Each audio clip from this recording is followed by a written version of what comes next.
Reporter breaking. കരിപ്പൂരിൽ വീണ്ടും സ്വർണം പൊട്ടിക്കൽ സംഘത്തിന്റെ കവർച്ചാശ്രമം. 2 സംഘങ്ങളായി എത്തിയ 13 പേർ അറസ്റ്റിൽ. ഇവരിൽ നിന്ന് 2 കാറുകളും ഒരു ഇരുചക്ര വാഹനവും പിടിച്ചെടുത്തു. പുറത്ത് 2 വാഹനങ്ങളിലായി ഉണ്ടായിരുന്ന 3 പേർ രക്ഷപ്പെട്ടു. കരിപ്പൂരിലെത്തിയ യാത്രക്കാരനെ കാണാനില്ലെന്നും പരാതി. മുണ്ടുപറമ്പ് സ്വദേശി മുഹമ്മദ് സൽമാൻ സാലിനെയാണ് കാണാതായത്. സൗദി അറേബ്യയിൽ ജോലി ചെയ്യുന്ന കണ്ണൂർ സ്വദേശി അൻസാർ പരപ്പനങ്ങാടി സ്വദേശി അലി അക്ബർ എന്നിവരുടെ നിർദ്ദേശപ്രകാരമാണ് സംഘങ്ങൾ വിമാനത്താവളത്തിൽ എത്തിയത്. മുബഷിർ പി അക്ബർ, നേരത്തെ നമ്മൾ പിലാത്രയിൽ ഒരു സ്വർണം പൊട്ടിക്കൽ സംഘത്തിന്റെ വാർത്ത റിപ്പോർട്ട് ചെയ്തിരുന്നു കണ്ണൂരിൽ നിന്ന്. ഇതിപ്പോ വീണ്ടും ഒരു സ്വർണം പൊട്ടിക്കൽ വാർത്തയാണല്ലോ വരുന്നത്. PV അൻവർ പറഞ്ഞ സ്വർണം പൊട്ടിക്കൽ സംഘം സജീവമാണെന്ന സൂചനയാണോ ഇത്? Mubashir, good morning.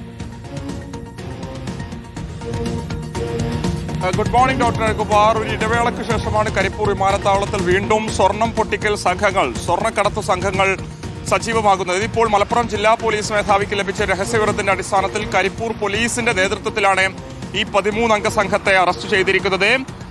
അതായത് ഇന്നലെ രാത്രിയോടുകൂടി കരിപ്പൂർ വിമാനത്താവളത്തിന്റെ പാർക്കിംഗ് ഏരിയയിൽ വെച്ച് 2 വാഹനങ്ങളിലായി എത്തിയ ഒരു കൂട്ടം യുവാക്കളെ ആദ്യഘട്ടത്തിൽ പോലീസിന് സംശയം തോന്നുന്നു.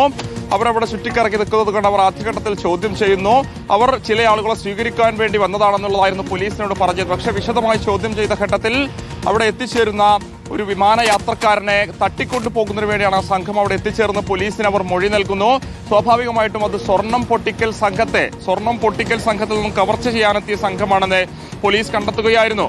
ഇവരിൽ നിന്ന് 2 കാറുകളും, അതായത് 2 ഇന്നോവ കാറുകളും ഒരു ഇരുചക്ര വാഹനവും പിടിച്ചെടുത്തിട്ടുണ്ട്. പുറത്ത് 2 വാഹനങ്ങളിലായി ഉണ്ടായിരുന്ന 3 പേർ ഓടി രക്ഷപ്പെട്ടെന്നും ഈ ഘട്ടത്തിൽ കരിപ്പൂർ പോലീസ് വ്യക്തമാക്കുന്നുണ്ട്. കരിപ്പൂരിൽ എത്തിച്ചേരുന്ന മലപ്പുറം മുണ്ടുപറമ്പ് സ്വദേശിയായിട്ടുള്ള മുഹമ്മദ് സൽമാൻ സാലിഹ് എന്ന് പറയുന്ന 26 വയസ്സുള്ള യുവാവിനെയാണ് ഈ സംഭവത്തിൽ കാണാതായിരിക്കുന്നത്. അപ്പോൾ ഈ സംഘം എത്തുന്നതിന് മുൻപ് തന്നെ ഈ മുഹമ്മദ് സൽമാനെ മറ്റൊരു സംഘം തട്ടിക്കൊണ്ടുപോയി എന്ന് വേണം മനസ്സിലാക്കാൻ. ഈ മുഹമ്മദ് സൽമാനെ തട്ടിക്കൊണ്ടുപോകാൻ തന്നെയായിരിക്കാം ഇപ്പോൾ അറസ്റ്റിലായ ഈ സംഘവും എത്തിയത് എന്ന് വേണം കരുതാൻ. എന്തായാലും ഈ കാണാതായ മുഹമ്മദ് സാലിഹിനെ, അതായത് മുഹമ്മദ് സൽമാൻ സാലിഹിന്റെ ബന്ധുക്കൾ കരിപ്പൂർ പോലീസിൽ പരാതി നൽകിയിട്ടുണ്ട്. പ്രതികൾ കരിപ്പൂരിലെത്തിയത് കണ്ണൂർ സ്വദേശികളുടെ നിർദ്ദേശപ്രകാരം, കണ്ണൂർ സ്വദേശികൾ നൽകിയ ഒരു നിർദ്ദേശത്തിന്റെ അടിസ്ഥാനത്തിലാണ് ഇവർ കരിപ്പൂർ വിമാനത്താവളത്തിൽ എത്തിച്ചേർന്ന്. സൗദി അറേബ്യയിൽ ജോലി ചെയ്യുന്ന കണ്ണൂർ പടന്നോട്ട് സ്വദേശി അൻസാർ, പരപ്പനങ്ങാടി പുത്തൻ കടപ്പുറം സ്വദേശി അലി അക്ബർ എന്നിവരുടെ നിർദ്ദേശപ്രകാരമാണ് സംഘങ്ങൾ കരിപ്പൂർ വിമാനത്താവളത്തിൽ എത്തിച്ചേർന്ന ഒരു വിവരം ഈ ഒരു ഘട്ടത്തിൽ ലഭിക്കുന്നുണ്ട്. അതോടൊപ്പം തന്നെ ഈ പിടിയിലായ പ്രതികളുടെ പേര് വിവരങ്ങളും ഈ സമയത്ത് നമുക്ക് ലഭിക്കുന്നുണ്ട്. അരുൺകുമാർ, ഒന്ന് ഷാരോൺ 23 വയസ്സാണ്, കണ്ണൂർ സ്വദേശിയാണ്. റിയാസ്, അക്ഷയ്, സുജിത്ത്, താജുദ്ദീൻ, കണ്ണൂർ സ്വദേശി തന്നെയായിട്ടുള്ള താജുദ്ദീൻ, കണ്ണൂർ സ്വദേശിയായിട്ടുള്ള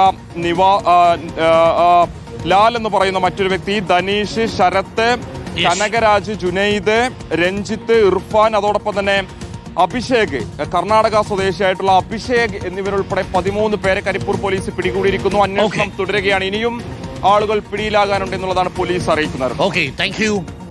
മുബഷീറാണ് വിവരങ്ങൾ നൽകിയത്. പ്രിയപ്പെട്ട പ്രേക്ഷകരെ, സ്വർണം പൊട്ടിക്കൽ വിവാദം ഉണ്ടാവുന്നത് PV അൻവറിന്റെ വെളിപ്പെടുത്തലോടുകൂടിയാണ്. യഥാർത്ഥത്തിൽ സ്വർണം പൊട്ടിക്കൽ എന്ന് പറഞ്ഞ വാക്ക് നമ്മൾ ആദ്യമായിട്ട് കേൾക്കുന്നത് കരിപ്പൂര് നിന്ന് ഈ സ്വർണം പൊട്ടിക്കൽ വന്നിട്ട് തൊണ്ടയാട് ബൈപ്പാസിൽ നടക്കുന്നൊരു ആക്സിഡന്റ് ഉണ്ടല്ലോ. ആ ആക്സിഡന്റുമായി ബന്ധപ്പെട്ടുള്ള അന്വേഷണത്തിലാണ് സ്വർണം പൊട്ടിക്കാൻ വേണ്ടിയിട്ട് വന്ന സംഘത്തിന്റെ മത്സരപ്പാച്ചിലിനിടയിലാണ് അപകടമുണ്ടായത്.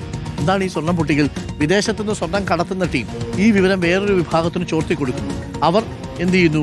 ഈ സ്വർണം കടത്തിക്കൊണ്ടുവരുന്ന ചങ്ങാതി തട്ടിക്കൊണ്ടുപോയി ആ സ്വർണം അവരിൽ നിന്ന് കവരുന്നു. ഇതുകൊണ്ട് പരാതിയായിട്ട് കൊടുക്കാൻ പറ്റൂ. കാര്യം ഇത് കടത്തിക്കൊണ്ടുവന്ന സ്വർണ്ണമല്ലേ. ഇവർ പിന്നീട് പല ഗ്യാങ്ങുകളായിട്ട് തിരിഞ്ഞ് അടുത്ത ഗ്യാങ് സ്വർണം കൊണ്ടുവരുമ്പോൾ പൊട്ടിക്കാൻ വേണ്ടിയിട്ട് ഒരു ടീമിനെ ട്രെയിൻ ചെയ്യും. ഇതൊക്കെ തന്നെയാണ് പരിപാടി. ഇതിങ്ങനെ എത്ര നാൾ തുടരും അല്ലേ? ഇതൊക്കെ നമ്മളെ പോലീസിൻ്റെയും കസ്റ്റംസിൻ്റെയൊക്കെ കൺമുന്നിലാണ് നടക്കുന്നത്. ചിലരുടെയൊക്കെ ഒത്താശയോടും കൂടിയാണ് നടക്കുന്നത് എന്നുള്ളതാണ് അന്ന് അൻവർ ഉന്നയിച്ച പ്രധാനപ്പെട്ട ആരോപണം. സ്വർണം പൊട്ടിക്കൽ, സ്വർണം കടത്തൽ മാത്രമല്ല, സ്വർണം പൊട്ടിക്കൽ എന്ന പദവുമാണ് ഇപ്പോൾ നമ്മൾ കൂടുതൽ കേൾക്കുന്നത്.